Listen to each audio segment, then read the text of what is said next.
Praise the Lord. आप सबको जय मसीह की। मैं परमेश्वर का धन्यवाद देता हूं आज की सुबह दिखाने के लिए। एक और दिन, एक नया सप्ताह परमेश्वर ने हमारे जीवन में जोड़ दिया। हम परमेश्वर को कोटि कोटि धन्यवाद दें। एक नया संदेश लेकर मैं आपका दोस्त पास्टर राजमसी आपके सम्मुख उपस्थित हूं और आप देख रहे हैं मेरा यूट्यूब चैनल जिसका नाम है ब्रदर राजमसी। मैं आपसे गुजारिश करता हूं मेरे इस चैनल को सब्सक्राइब कीजिए, बेल आइकन को दबाइए ताकि नोटिफिकेशन आपके पास पहुंचे। नया वीडियो, नई जानकारी बिना व्यवधान के, बिना रुकावट के आपके पास पहुंच जाए। मेरे वीडियोस को लाइक कीजिए और शेयर कीजिए और कमेंट्स बॉक्स में आकर मुझसे जरूर बातचीत कीजिए। Praise the Lord. आज का संदेश जो है वो है प्रभु के दास लोगों के बारे में, क्योंकि बहुत से लोगों की शिकायत होती है कि परमेश्वर के दास उनका ख्याल नहीं रखते और दूसरे ही कामों में व्यस्त रहते हैं, भटकाने में व्यस्त रहते हैं। बहुत सारी बातें ऐसी इन्होंने मुझे बताई हैं, बहुत से लोगों ने फ़ोन करके मैसेज करके कि इस प्रकार से उनकी कलीसिया में गड़बड़ी चल रही है। तो आज हम देखेंगे कि प्रभु के दास लोग जो होते हैं उनके अंदर ये 5 बातें होनी बहुत ज़रूरी है, तभी वो प्रभु के सच्चे दास कहलाते हैं। और इसमें मैं अपने को भी गिनता हूँ, मुझ में भी ये बातें होनी बहुत ज़रूरी है।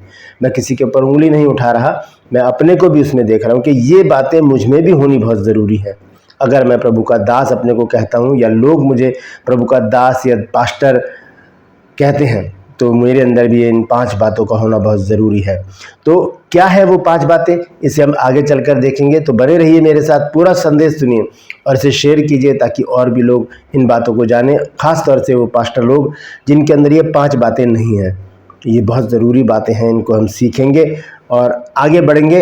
और इस वचन को मैं इसलिए कह रहा हूँ शेयर करने के लिए, ताकि पास्टर लोग जब इस बात को देखें तो अपने अंदर की उन कमियों को निकालें जिसकी वजह से कलीसियाएं टूट जाती हैं, लोग छोड़कर चले जाते हैं और परेशानी की हालत में पास्टर लोग आ जाते हैं।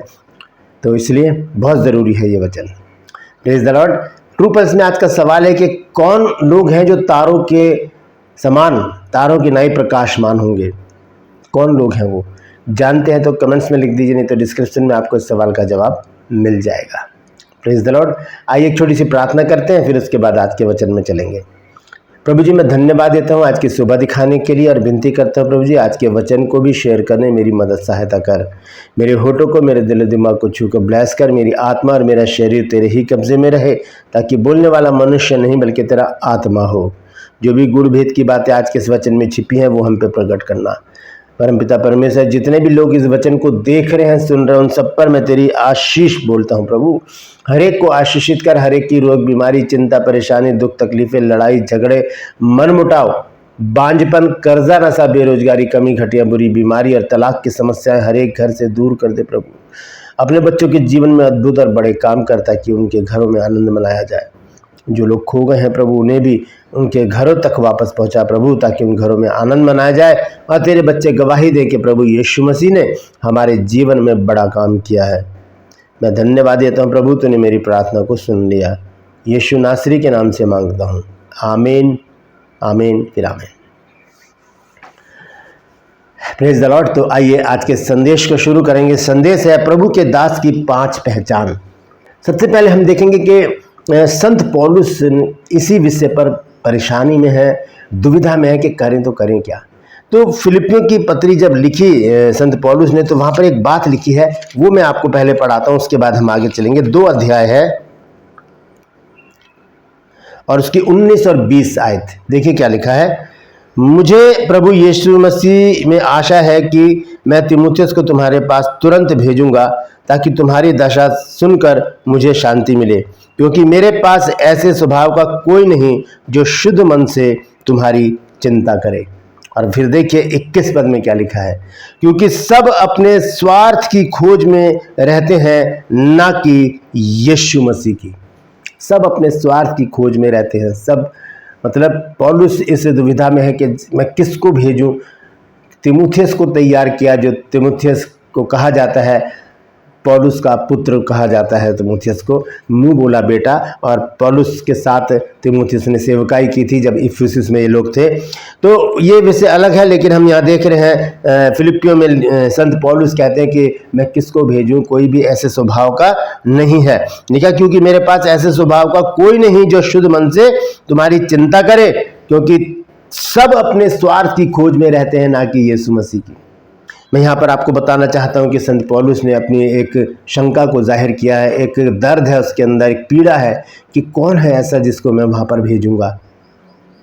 तो वो 5 बातें हमें देखनी है जिसे पौलुस ने तीमुथियुस को बताया कि उसमें जो प्रभु के दास होंगे, जो प्रभु के सच्चे दास होंगे, उनके अंदर ये 5 बातें होनी ज़रूरी हैं।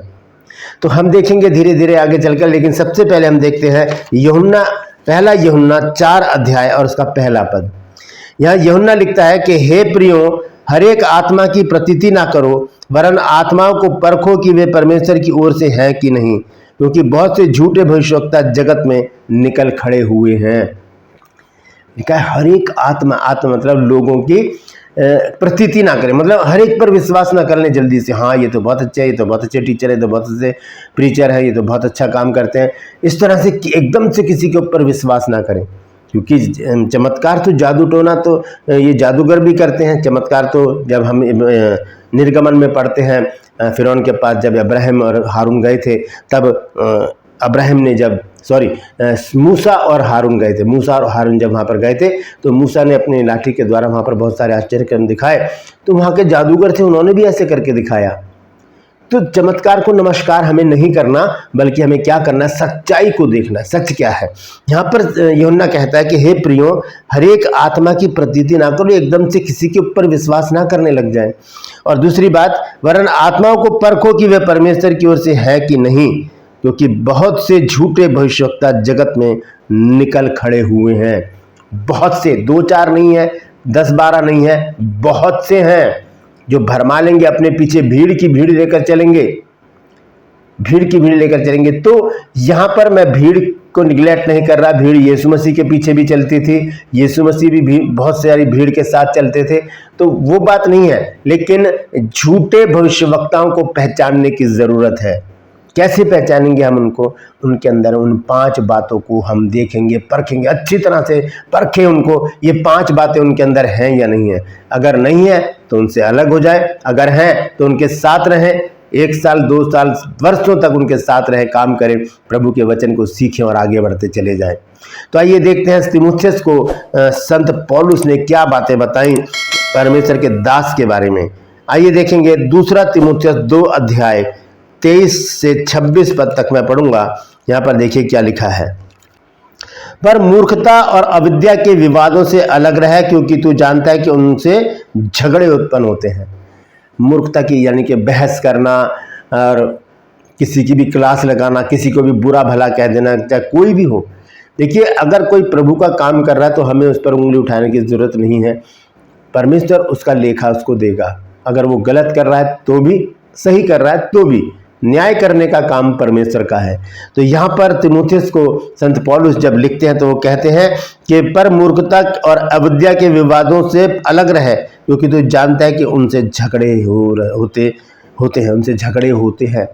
मूर्खता के जो विवाद होते हैं, विवाद का मतलब तू मैं, बहस जिसको कहा जाता है, बहस करते हैं लोग और कहते हैं ये गलत है, ये सही है, वो सही है, मैं सही हूँ, तुम गलत हो। इस तरह की बातें जब आती हैं तो इस बात के लिए पौलुस जो है तीमुथियुस को चेता रहा है, कह रहा नहीं ऐसा नहीं करना है। फिर देखिए 24 और 25 पद में वो 5 बातें लिखी हैं। देखिए क्या लिखा है। प्रभु के दास को झगड़ालू होना नहीं चाहिए। पहली बात, ये पहला पॉइंट है। प्रभु के दास की ये निशानी है। परमेश्वर का जो दास है उसके अंदर एक बात होनी बहुत जरूरी है। पहली बात, पहला ही पॉइंट यही है कि वो झगड़ालू ना हो, झगड़ा ना करे, ना घर में, ना पड़ोस में, ना चर्च में, ना किसी पास्टर से, ना कलीसिया से, किसी से भी झगड़ा नहीं करना है। यहाँ पर संत पौलुस लिखते हैं 24 पद में, और प्रभु के दास को झगड़ालू होना नहीं चाहिए। पहली बात, 5 बातें मैं आपको बता रहा हूं जो प्रभु के दास में होनी चाहिए। ये 5 बातें आप नोट कीजिए अपने पास्टर में और उनकी तारीफ कीजिए अगर ये 5 बातें उनके अंदर हैं तो। पहली बात क्या है कि वो झगड़ालू ना हो, किसी से भी झगड़ने ना बैठ जाए, किसी के भी साथ मुकदमा कचहरी ना करें, किसी के भी साथ तू मैं ना करें, किसी के भी साथ हाथापाई ना करें, किसी के भी साथ गाली गलौच ना करें, बल्कि क्या करें, बिल्कुल मृदु स्वभाव के और यीशु मसीह की तरह कहे कि हे पिता इन्हें क्षमा कर, क्योंकि जानते नहीं कि ये क्या करते हैं। Praise the Lord. दूसरी बात यहां पर लिखी है, पर सबके साथ कोमल हो। सबके साथ, यहां ये नहीं लिखा अपने रिश्तेदारों के साथ या अपनी कलीसियाओं के साथ या उनके साथ जिनको सिखा रहे हैं, नहीं, सबके साथ, चाहे किसी भी कलीसिया के पास्टर हो, क्योंकि बहुत सारे पास्टर लोग ही पास्टर के अगेंस्ट होते हैं। अगर किसी सभा में कुछ पास्टर आकर बैठ जाते हैं तो वो आपस में बात ही नहीं करते हैं। अचानक किसी सभा में कोई पास्टर आ गए तो उनको प्रार्थना करने का भी मौका नहीं देते, जबकि एक नियम होना चाहिए कि अगर कोई पास्टर आया है तो हम उनसे प्रार्थना ज़रूर करवाएं। यहाँ पर परमेश्वर का वचन हमें बताता है, संत पौलुस लिखते हैं तीमुथियुस को कि वो कैसा हो, तो झगड़ालू ना हो, कोमल हो, कोमल सबके साथ। देखिए क्या लिखा है, सबके साथ लिखा है, पर सबके साथ कोमल हो।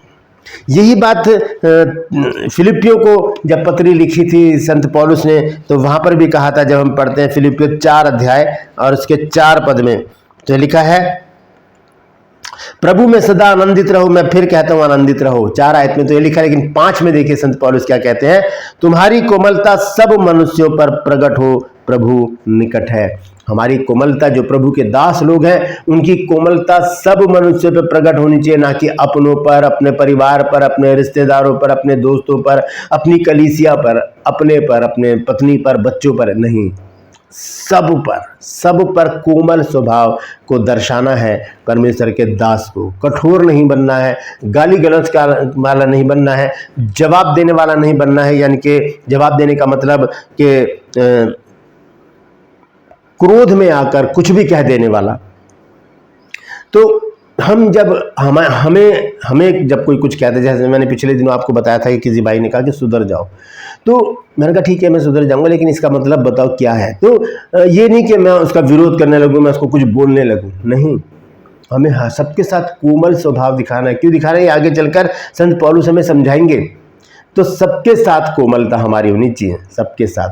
वो प्रभु के दास लोगों का एक चिन्ह है जो प्रकट करता है कि हाँ ये प्रभु के दास हैं, क्योंकि यीशु मसीह ने कहा कि कोई तुम्हारे एक गाल पे थप्पड़ मारो तो दूसरा भी उसकी ओर फेर दो। ये दूसरी बात है। पहली बात हमने देखी है कि झगड़ालू नहीं होना है, दूसरी बात हमने देखी है कि कोमल स्वभाव का होना है परमेश्वर के दास को।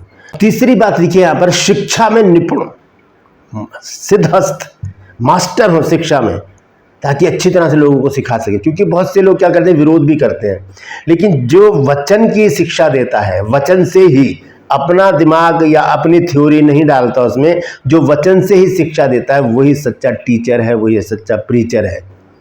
तो लिखा है, पहली बात क्या कहा गया है कि झगड़ालू नहीं होना है, और दूसरी बात कोमल स्वभाव का होना है, सबके साथ, अपनों के साथ नहीं। तीसरी बात यहां पर लिखी है कि शिक्षा में निपुण हो, शिक्षा देने में भी और शिक्षा लेने में भी निपुण हो, मतलब सिद्धहस्त हो, मास्टर हो, सीखना जानते हो, सिखाना जानते हो। क्योंकि बाइबल हमें बताती है कि जो सिखाने वाले हैं उनके विषय में क्या कहता है तीमुथियुस।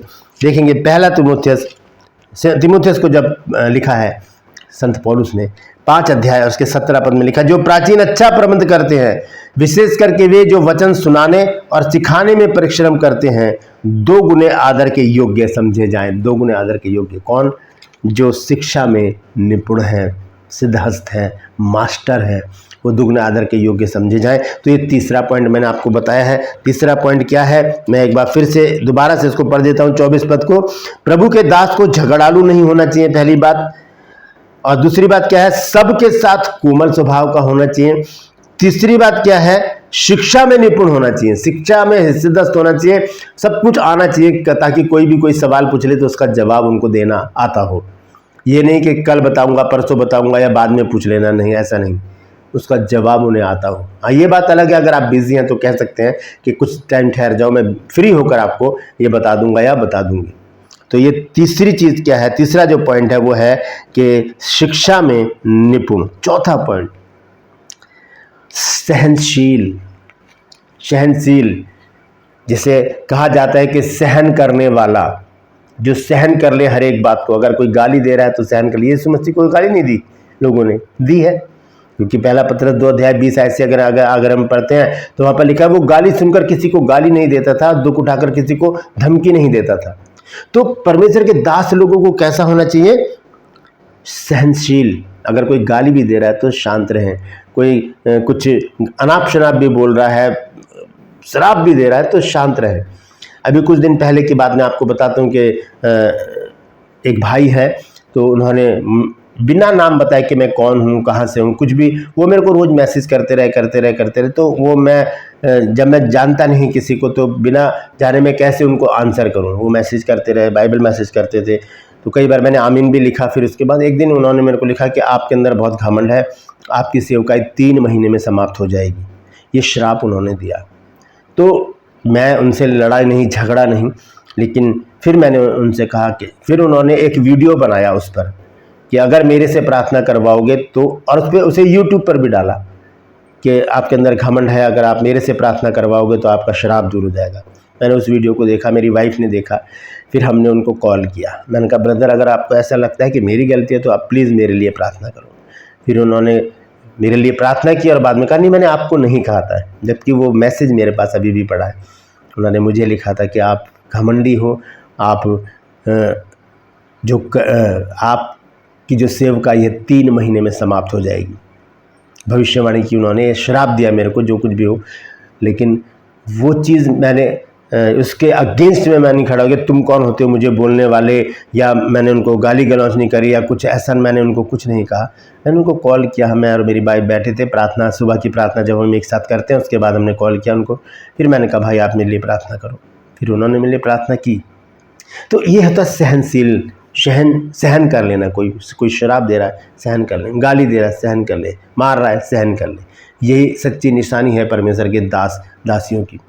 तो यहाँ पर मैंने आपको बताया है, पहला पॉइंट क्या है कि वो झगड़ालू नहीं होता, दूसरा वो कोमल स्वभाव का होता है, तीसरा वो शिक्षा में निपुण होता है, चौथा वो सहनशील होता है। 4 बातें आपको बता चुका हूँ, 5वीं देखिए, बहुत महत्वपूर्ण है। फिर पांचवें पॉइंट के लिए हमें 25 आयत को पढ़ना पड़ेगा। लिखा है और विरोधियों को नम्रता से समझाए। विरोधियों को नम्रता, ये नहीं कि गुस्से में क्या बात करो, ये वो बहुत सारी बातें गुस्से में, गाली भी दे देना या अनाप शनाप बोल देना, गुस्से में आकर उनको बोलना या ताड़ना देना या सिखाना या कुछ भी कह देना। गुस्सा नहीं, क्रोध नहीं। यहाँ लिखा है कि विरोधियों को नम्रता से समझाए। भाई ऐसी बात नहीं है, ऐसी बात नहीं है। विरोधियों को नम्रता से समझाना है परमेश्वर के दासियों को। अगर क्रोध में आएंगे तो क्रोध परमेश्वर के धर्म का निर्वाह नहीं कर सकता। नम्रता से ही हमें समझाना पड़ेगा। और फिर देखिए उसका प्रतिफल क्या लिखा है, क्या जाने परमेश्वर उन्हें मन फिराव का मन दे कि वे भी सत्य को पहचाने। अगर आपके क्रोध करने से, आपके डांटे जाने से अगर वो फिर जाते हैं और वो कहते हैं कि यार ये तो क्रिश्चियन लोग तो ऐसे ही होते हैं, और फिर वो नहीं बच पाएंगे, हमें फिर उसका दंड भुगतना पड़ेगा। हम नम्रता से, मृदु भाव होकर, मीठे स्वभाव में आकर उनको समझाएं, ताकि वो कहें हाँ यार हमने तो इनके साथ बुरा किया, इन्होंने हमें कितने अच्छे से प्यार से समझा दिया है। तो ये 5 बातें प्रभु के दासियों में होनी बहुत ज़रूरी है। पहली बात क्या है कि हमें झगड़ालू नहीं होना। दूसरी बात क्या है कि हमें सबके साथ कोमलता प्रकट करनी है, अपनी कोमलता को दिखाना है। तीसरी बात शिक्षा में निपुण होना है। चौथी बात सहनशील होना है। 5वीं बात सबको, विरोधियों को नम्रता से समझाना है, ताकि लोग बचाए जा सके। क्योंकि हमारा काम सिर्फ प्रचार करना नहीं है, लोगों को भी सच्चाई बताकर उन्हें बचाने का प्रयास भी करना है। Praise the Lord. परमेश्वर इन वचनों के द्वारा हम सबको आशीष दे। यदि आज आपने कुछ नया सीखा है तो कमेंट्स में ज़रूर लिखिएगा और इस वचन को शेयर कीजिए, ताकि और भी लोग इन बातों को जान सकें। Praise the Lord. True pulse में आज का सवाल है कि कौन है वो लोग जो तारों की नाई प्रकाशमान होंगे। जानते हैं तो कमेंट्स में लिख दीजिए, नहीं तो डिस्क्रिप्शन में आपको इस सवाल का जवाब मिल जाएगा। मैं आपसे गुजारिश करता हूँ मेरे इन चैनल्स को सब्सक्राइब कीजिए, बेल आइकन को दबाइए, ताकि नोटिफिकेशन आपके पास पहुँचे, नया वीडियो, नई जानकारी बिना व्यवधान के आपके पास पहुँच जाए। मेरे वीडियोज़ को लाइक कीजिए और शेयर कीजिए, और कमेंट्स बॉक्स में आकर मुझसे ज़रूर बातचीत कीजिए। आज के लिए बस इतना ही। फिर मिलूंगा एक नए संदेश के साथ, एक नया वीडियो लेकर। तब तक के लिए मुझे इजाज़त दीजिए, लेकिन अपना और अपनों का ख्याल रखिए और ध्यान रखिए कि जो परमेश्वर के दासी है उनका स्वभाव कैसा होना चाहिए। Praise the Lord. परमेश्वर आप सबको आशीष दे।